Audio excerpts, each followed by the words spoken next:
Yo, what's up, fam? It's your boy Ray with another vlog of the day. Hopefully, you're having a fantastic day. Hopefully, nothing but positivity is happening to you. And if not, I'm sending you some positive vibes your way. It's gonna get better, no worries. Again, I'm dropping my vlog for the day. If you guys see my previous videos, I'm trying to do this little challenge to myself and just record a quick vlog of my day or what I think about in the moment. And I'm trying to do this for a whole year.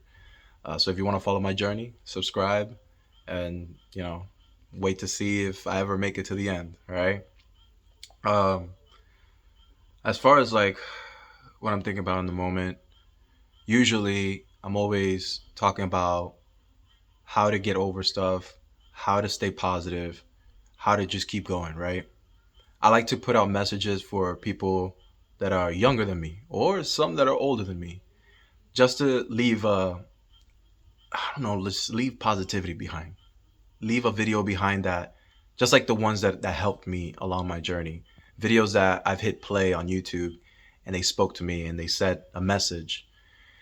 Something I've been thinking about all day today, and it just kind of came to my head as soon as I hit record and as soon as I started talking, is how we need to not hold pain and grudge in our hearts for something that's happened to us.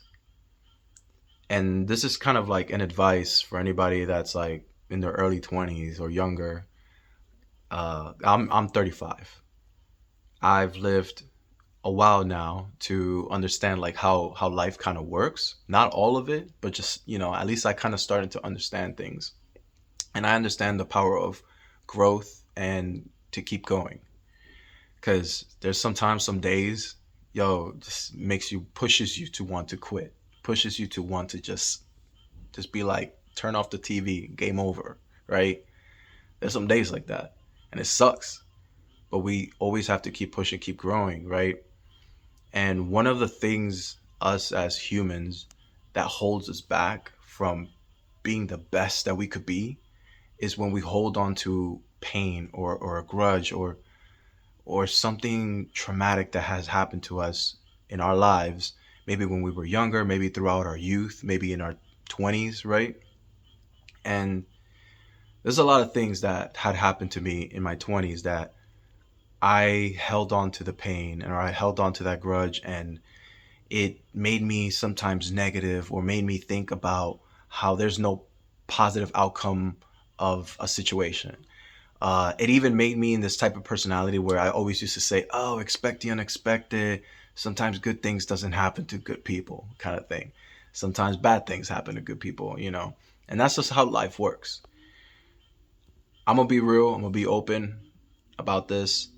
Uh, Growing up, it was very hazy when it comes to the whole idea of having a father, like a dad.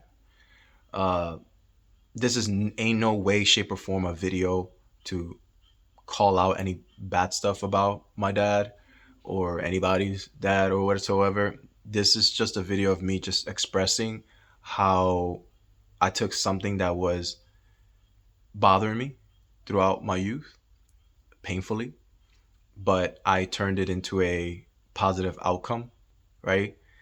I turned my pain into progress, pain into positivity, right?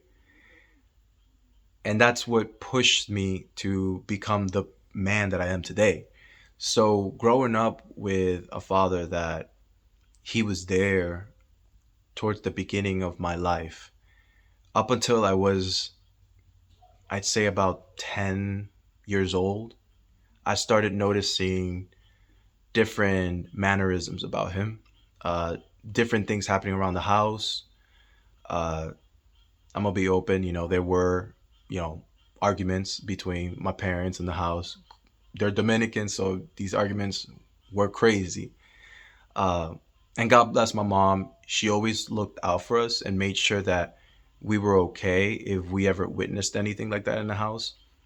She even got us people to talk to express how we feel about situations that maybe we've seen in the house that are not good for kids to see. And so she always looked out for us in that realm.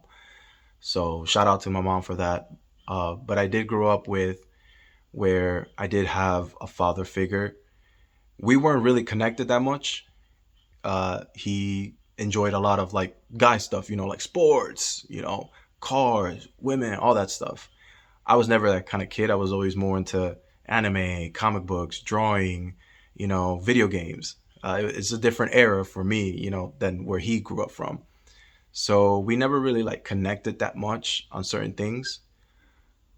But one thing we did connect on is our love for like music and just like being able to be happy, alive. Uh, but then towards when I was like 10 years old, 11 years old, things started changing a little bit. The streets of New York, where I grew up in, started changing him. And basically, he became a person that we just disconnected from. Unfortunately, the way my childhood worked is eventually my mom decided to raise us by herself. So that way, we're not in that kind of environment. And that did cause a lot of pain in me because I felt like I wasn't able to grow up like other kids where they had the opportunity of, if one parent couldn't get them the video game they wanted or the clothes they wanted or whatever, the other parent would. I did experience the whole, my mom couldn't be at my performance or something, which she wanted to, but she couldn't because she had no choice but to work, to pay the bills. So what that does to me is that makes me want to grow up early, protect my sisters, go to work, at a young age, try to get as much money as I can so I don't stress my mom out, which leaned me towards crazy stuff. Like I used to buy Pokemon cards in New York for like 50 cents a dollar, like mad cheap packs. And I used to sell them in the city. I would go to Chinatown, buy them cheap, sell them in the Bronx,